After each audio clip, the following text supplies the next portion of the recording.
comps. We love them, right? We got our compositions. We're talking about compositing, compositions, compositing. What's the difference? Let's find out.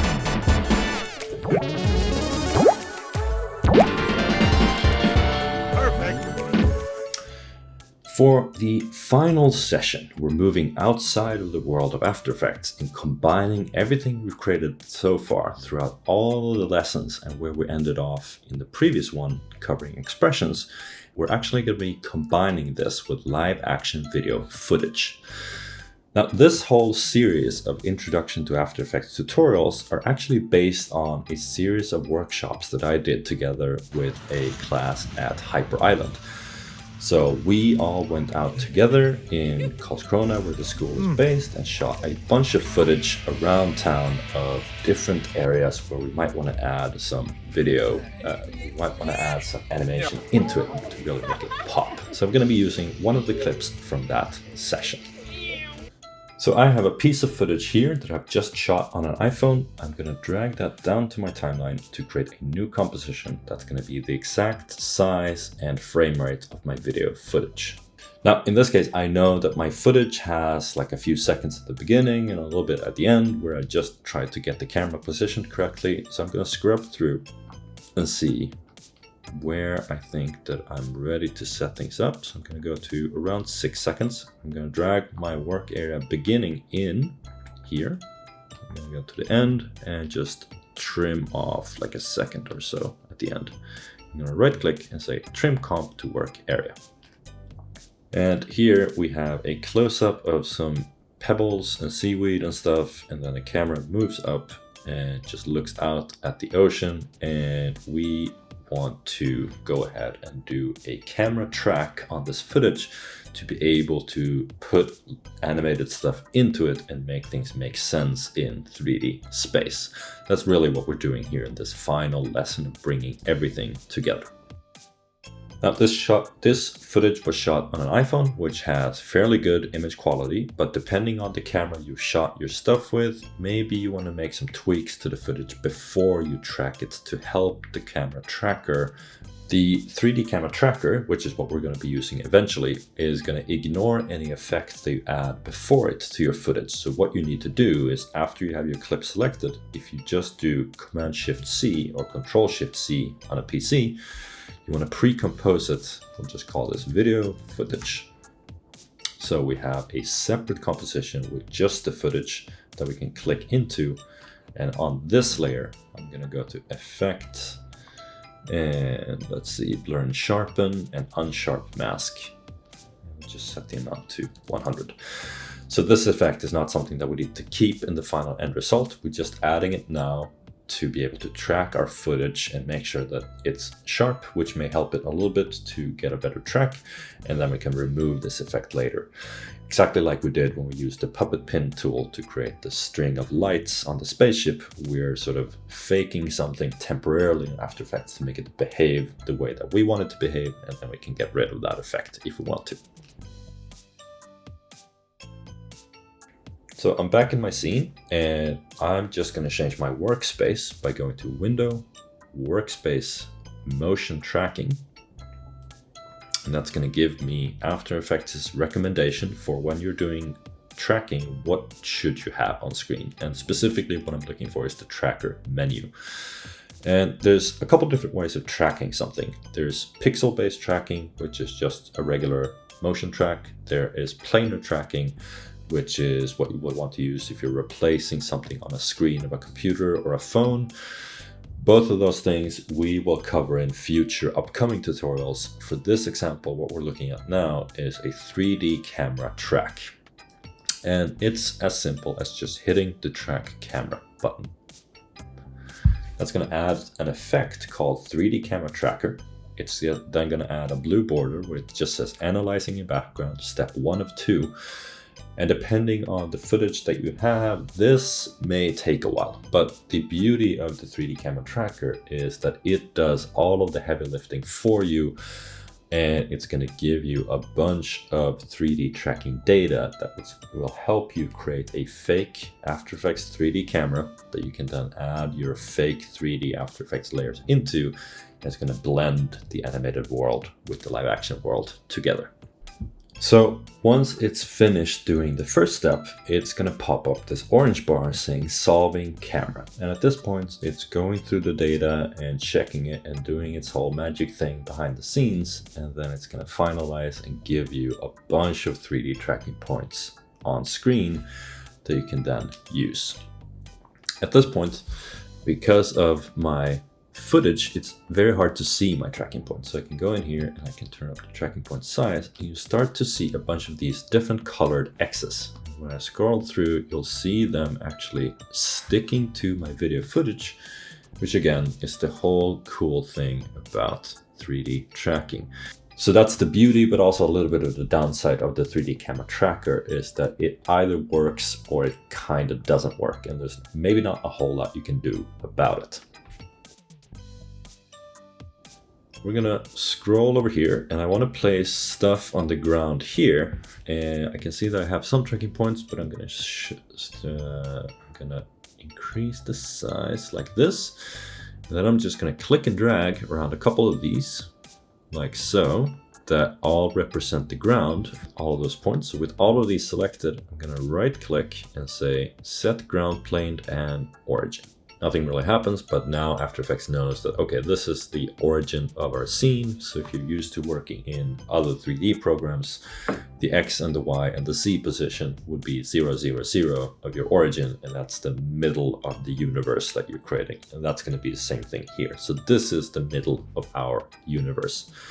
But with all of these still selected, I'm going to right click again and say create null and camera. Now what I'm going to do is I'm just going to select my track null, turn up the size quite a bit just to see it, and now I can see that I have a 3D null rotated in 3D space as if it's laying down on the ground and is moving along with my footage, which is pretty sweet. Because that now means that if I create a new layer, I write a text that says hello, and I turn this to be a 3D layer, it will now be automatically added down here. I can scale that up and I can move it over here a little bit. And now we have 3D text actually standing correctly on the ground as if this was placed in the footage while we actually shot it. Now, if you watch any other 3D camera tracking tutorials on YouTube or anywhere else, people are probably going to be talking about normalizing. And that's the process of normalizing your 3D scene, because as you can see down here, to be able to see my null in a reasonable size, I just manually changed the scale to what ended up being 22,300. And the scale of my text is currently 850%. Generally, you would want to have those scaling numbers to more along the lines of sort of regular normal sizes. We're not going to bother with that in this one, since we're looking at just the intro to this whole thing. There is a free script out there that you can use to normalize your 3D scene. I'm just going to skip it for now, because it is possible to just manually change the scale and move things around, just like I did. So we've done a 3D camera track, and now we're getting into compositing. And compositing is the process or technique of combining visual elements from separate sources into single images, often to create the illusion that all those elements are part of the same scene. Compositing itself generally is often used in visual effects scenarios where you're combining live action footage with a fake explosion or fake blood or fake muzzle flashes from guns, or just painting out wires or doing green screen keying. And we're just going to be doing some basic stuff here and taking elements that we've created so far, techniques we've used so far, and incorporating them into the footage that we have here, just to create a fun end scenario for our 10-part series of After Effects introduction. So I'm just going to get rid of my text because I don't need it. I will instead go ahead and go back to our forest scene where I already have my spaceship with an anchor point animation bouncing up and down. Just going to Command C and Command V to paste him in here. And because he's already a 3D layer, he ends up being put down here, so I can scale him up. And now I can just move him around however I want. So let's say that he ends up being somewhere over here, like so. Or maybe we want to put him up in the sky. That might make sense. We can just push him further back in C space. And if I go back to my video footage, maybe I don't have any specific 3D tracking markers down here because there's not a whole lot of it for it to catch onto. So I can just guess my 3D C position a little bit in this scenario to see where it would make sense. And when I scrub through here, I can sort of get a feeling for where in the depth of the scene are you actually being placed. Let's push that further back. So he's somewhere around there. And at that point, I can scale him up.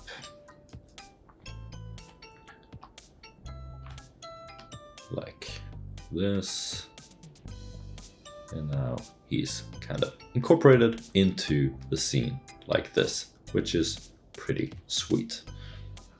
Actually gonna get rid of his bouncing up and down animation for now. I might add it back later.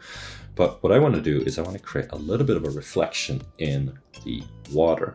So I can duplicate the layer. I can then take my pan behind tool up here, which is giving me control over the anchor point. And I want to move the anchor point down to the very bottom of his composition. And then because it's a 3D layer, I can just rotate him like this. And we'll get to close to 180 degrees-ish, like so. And now we have something that kind of looks like a reflection in the water, but we can, of course, do some things to make it feel more incorporated into the world. I'm going to start off by creating a mask. Just draw that around like this, and then click F to get my mask feather. I can unlink the X and the Y and just turn up the feathering on the Y. So I'm getting this nice fall off like this. And I might want to turn down the opacity a little bit so it's not 100% opacity. Kind of like this. Looks pretty sweet.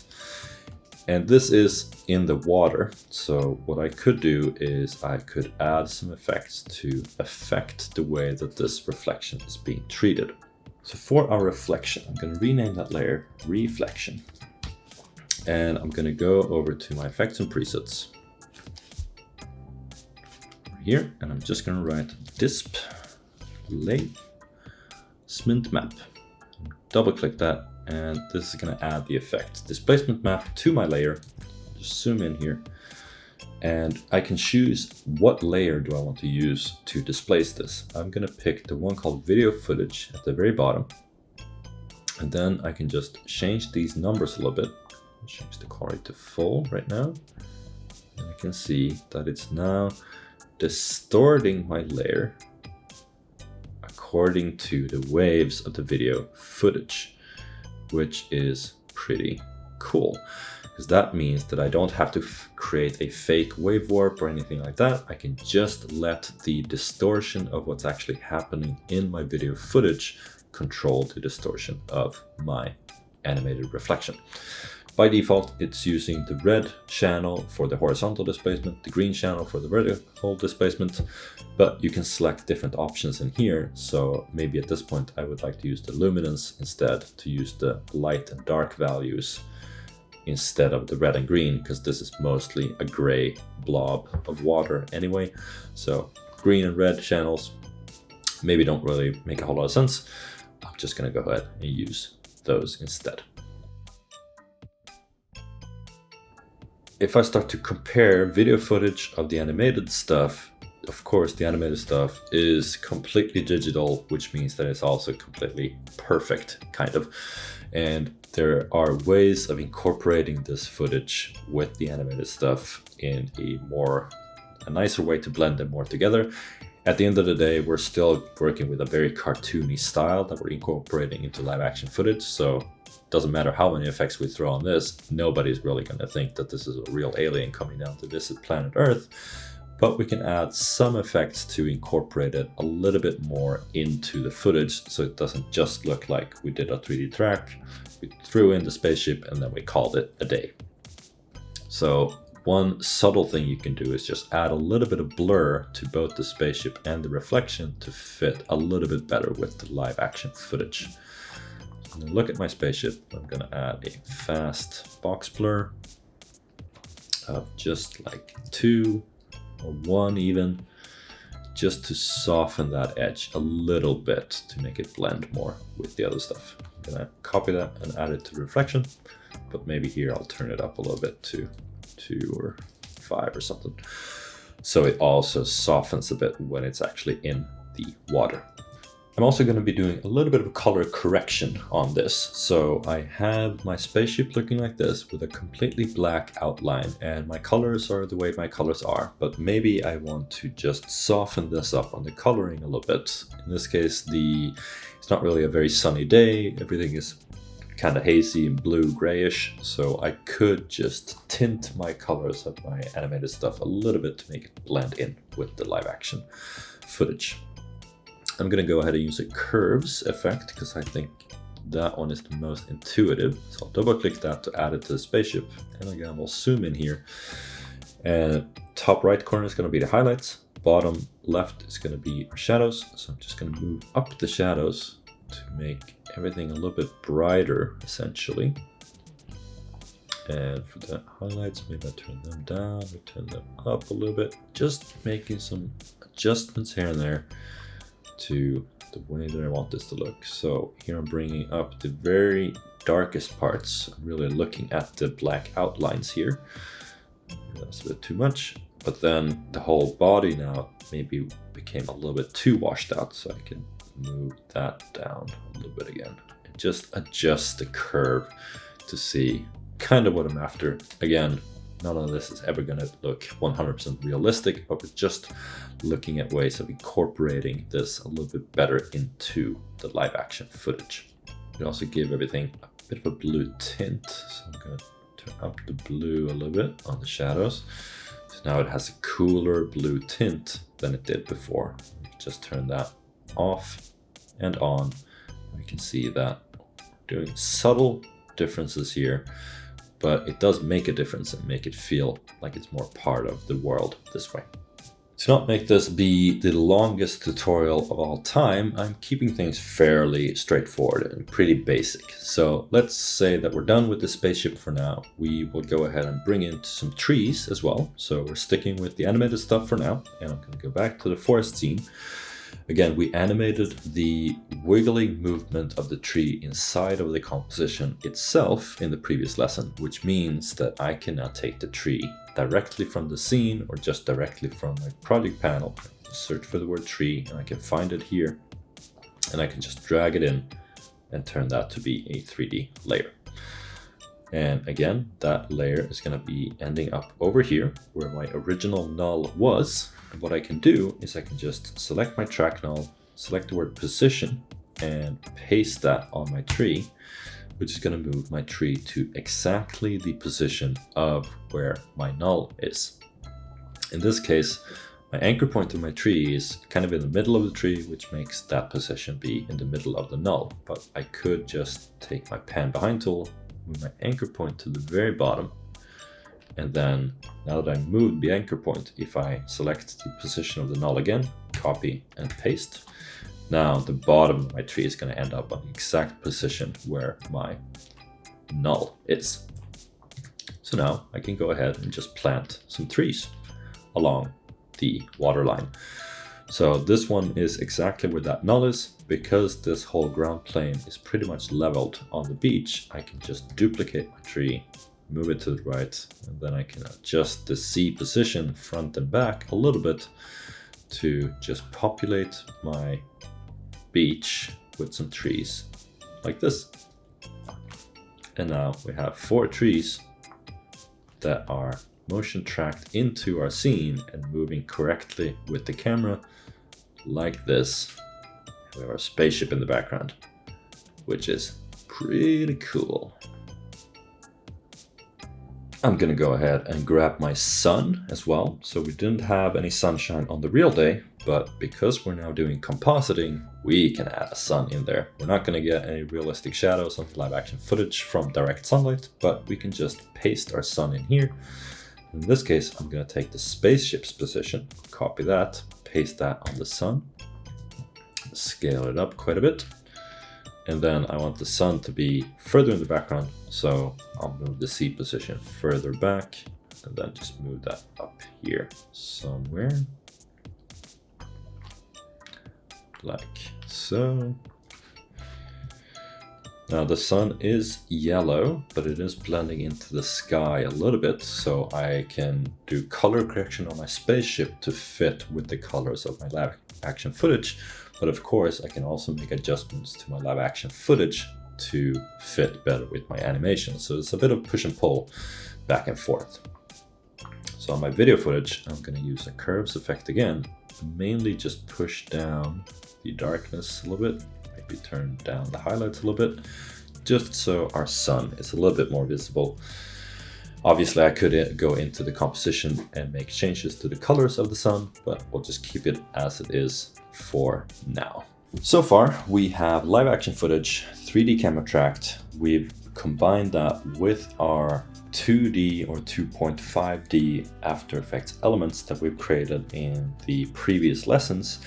But we are talking about compositing here, which means combining sources from different areas into one single image. So let's add a third layer of something else, and that is going to be some external assets that you can download on the link in the description. I'm just going to pull that in right now.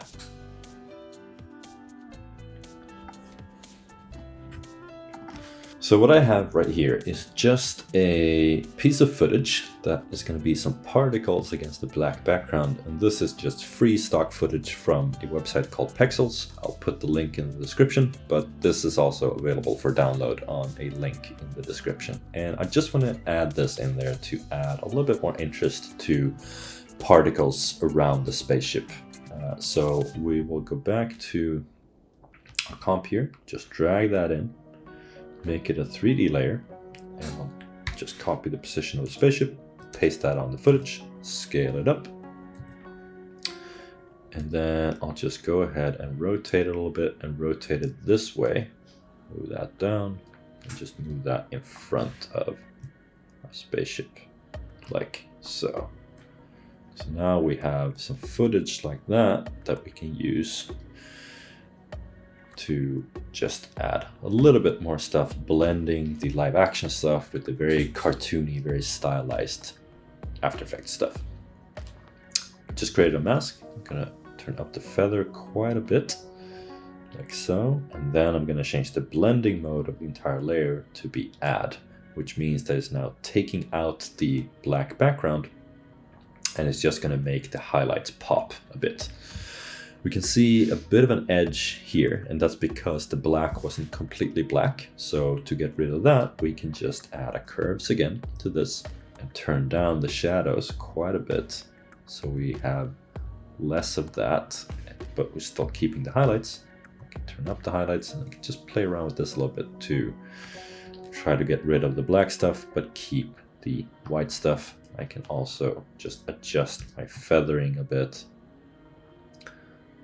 And I can even create a separate mask like this. So I want to subtract this part, change that to subtract, and turn up the feather on that quite a bit. And because this is a 3D layer, that's now going to be sticking to everything in the scene in a way that makes sense in 3D space, but it's adding a little bit of interest in here.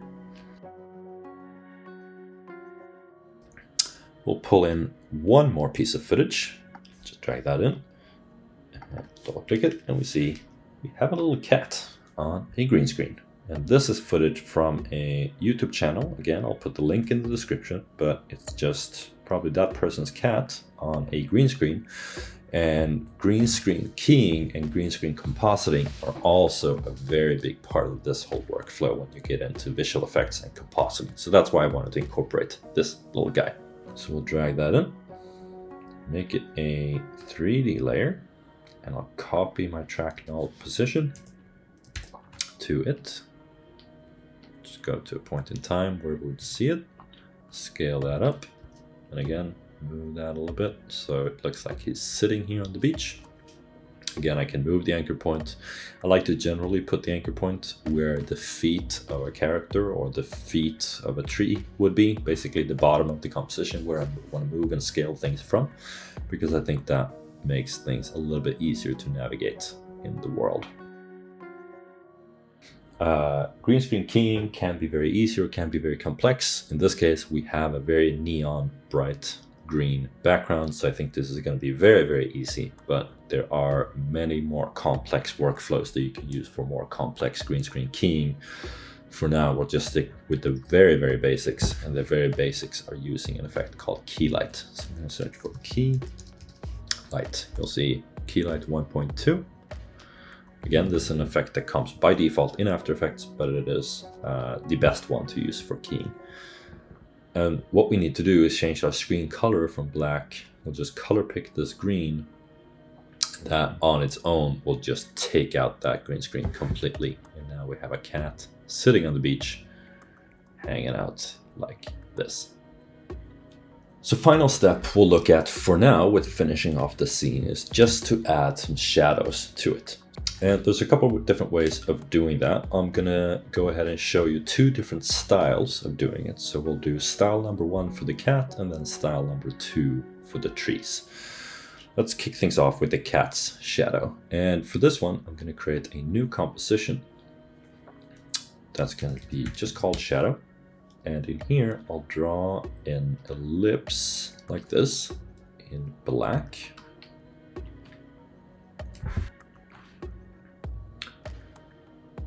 Like this, make that a 3D layer. And then I'm gonna hold down Shift while parenting it to the cat, which is gonna move it to the cat's position and change it to the cat's scale. And from here, I can just scale, scale it down. So it's something like this, and just move it down a tiny little bit. And now we have a shadow below the cat. We can turn down the opacity a bit. And what's nice about doing it as a separate composition is that maybe you don't like this very flat vector looking shadow, which is just a black solid with the opacity turned down. Maybe you want to have some soft edges to this as well. We can just go back to our shadow composition. In this case, I would go with adding an adjustment layer and adding a directional blur on the left and right sides, and then I just turn up the blur length, and you'll see we're blurring the left and right edges, and we're keeping the top and the bottom fairly sharp, but this just makes it sort of fade out into the left and right.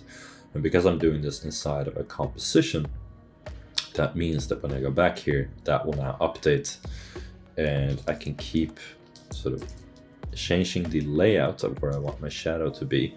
But I can always go back into the composition itself and make any adjustments to the design. So if I wanted to have the shadow for the trees as well, I could duplicate the shadow, put it below the tree over here, hold down Shift, parent it to the tree, and now I have a shadow placed under the tree. Scale that down a little bit like this, and now that shadow is sticking to the ground of the tree as well. And I'm just using the same composition, which means that if I turn off my blur and I go back, the style will now update here and here, instead of creating them as individual layers in the scene composition. I'm doing that as its own shadow composition. So our cat has a shadow with technique number 1, just creating a separate composition and parenting that to the cat and designing the shadow in the composition itself. Technique number 2 is going to rely on our 3D layers here and just duplicating them and using them as their own shadow. So for the trees, I'm actually going to select all of them at once, duplicate them, move them below the other layers. Let's make them brown, so I can visually keep track of these are my shadow layers. I'm going to hit R. For the X rotation, I'm just going to rotate all of them downwards so that they're laying down on the ground like this. And we can scale them down a little bit if we wanted to, like this. And this could be a reflection if you had a reflective floor, or in our case, it's going to be a shadow. So I'm going to select one of them and add a fill. And just make that black, and we'll add a directional blur again, might as well. but in this case, we're doing a directional blur up and down instead of left and right. So it's fairly sharp here, and then over here, it's going to be pretty blurry. Then I'll go ahead and turn down the opacity a bit to like 50%. And I'll even create a mask. So we're fading out the shadow as well for the top. So kind of like that. Because we did things this way, we can now just take the fill and the directional blur, copy that and paste it to all of our trees. And that same effect is now getting applied to all of them. They are in different 3D positions. So I just need to do my mask for all of them. Turn up the feather. We'll go ahead and mask this one. Turn up the feather. Mask this one. And we'll turn up the feather. And then the opacity, I'll just make that the same on all layers. So we can change that to 50 on all of them. Like so. And now we've even added some shadows to our trees by rotating them in 3D space. We did a separate composition for the cat with its shadow, or a spaceship in the background. We put in some particle live action video. We've added a reflection. We've added a displacement map to the reflection to make it move along with the waves. And we've added some color correction to our spaceship to make it blend in better with the live action footage. And there we go. Now we put everything together. And at this point, the sky is really the limit. We've done a pretty basic version of this where you can see the seaweed in the front really should be covering the cat and trees in the beginning. And we can do a lot more effects and color correction and add even more elements on screen. But we pretty much have a basic version of taking everything we've learned so far in all of the lessons, putting that into live action footage. And at this point, really up to you however much time you want to spend on it and finesse it and make tweaks. But we have at least a good starting point, and we've been able to wrap everything up together by learning throughout the different lessons and applying all of those learnings into one final thing. So at this point, I'm going to make some more improvements, some more tweaks here and there. And I'll just do a quick time-lapse speed up thing at the end here, and then we'll close off with the final end result that I ended up with.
Okie dokie, we got it done. 10-part series from all the way of foundation, from After Effects to shape layers to effects to 2D and 3D and 2.5D.